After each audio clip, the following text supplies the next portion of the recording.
আসসালামু আলাইকুম।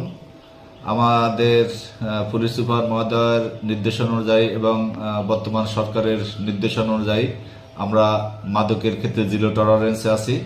এক্ষেত্রে আমাদের প্রতিদিন মাদক অভিযান অব্যাহত আছে এবং মাদক অভিযান চলছে। এই মাদক অভিযান চলাকালীন সময় আপনারা জানেন দশমীপাড়ায় 4 জন মাদক কারবারিকে আটক করা হয়েছে এবং আইনি ব্যবস্থা প্রয়োগের অধীন আছে এবং আগামীতেও আমাদের এই মাদকের অভিযান অব্যাহত থাকবে ইনশাআল্লাহ।